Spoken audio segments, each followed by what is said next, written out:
అందరికీ నమస్కారం. భారతదేశ స్వాతంత్ర దినోత్సవం సందర్భంగా చేస్తున్న ప్రత్యేక కార్యక్రమానికి మీకు అందరికీ సాదర ఆహ్వానం. నేను ప్రముఖ స్వాతంత్ర సమరయోధులు శ్రీ భాస్కర రామశాస్త్రి బిఏ గారి కుమార్తెను. మా నాన్నగారు స్వయంగా రాసి ఉంచిన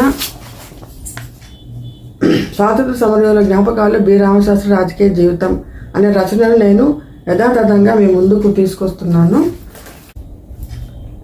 ఇక నాన్నగారి జ్ఞాపకాల్లో ప్రవేశిద్దాము. ఈరోజు మీరు వినబోయే సంఘటన మా నాన్నగారి జీవితాన్ని మార్చేసిన ఒక మలుపు.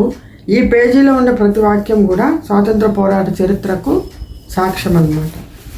చరిత్రను చదవడం వేరు, చరిత్రను సృష్టించిన వారితోనే చరిత్ర గురించి వినడం వేరు. భారతదేశానికి స్వాతంత్రం లభించడము ఒక వరం, కానీ అది ఉచితంగా రాలేదు. ఎన్నో త్యాగాలు, ఎందరో జైలు జీవితాలు, ఎన్నో కన్నీటి చరిత్రల ఫలితం.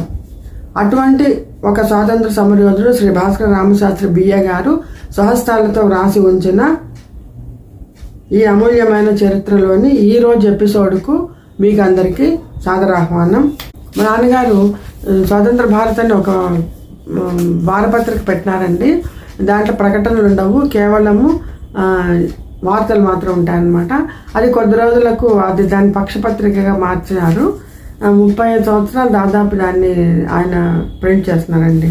నేను బీడీఓగా 1955లో ఉండినప్పుడు ప్రజానీకానికి ఎంతో మేలు చేయాలని ప్రయత్నించుచుండగా అభివృద్ధి నిరోధకులు కొందరు ప్రజలకు పరపతి సహాయం చేసినానని చెప్పి ప్రభుత్వ ధనం నాశనం చేయటం ప్రమాదకరం అనే నెపంతో నన్ను ఆ పదవి నుండి తొలగించిరి, చిన్న పదవిలోకి దించిరి. నాకు కలిగిన అన్యాయాన్ని ఎదిరించి న్యాయం కొరకు ఇప్పటి వరకు నేను పోరాడుతూనే ఉన్నాను. నేను నడుపుతున్న స్వతంత్ర భారత్ అనే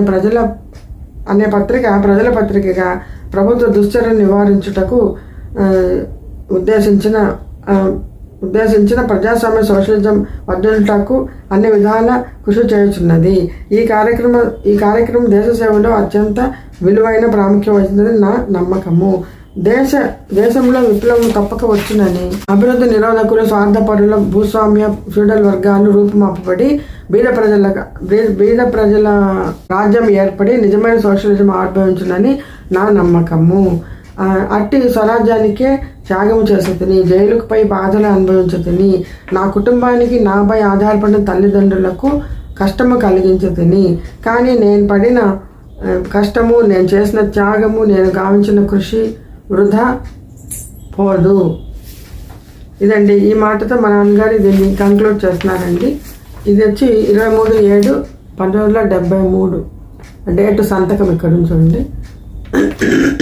అంటే 4 ఏళ్ళు జైలు జీవితం గడిపినా కూడా మధ్యలో విడుదల కావడం, మళ్ళీ అరెస్ట్ కావడం, విడుదల కావడం, అరెస్ట్ కావడం, ఆ రకంగా గడిపినారు.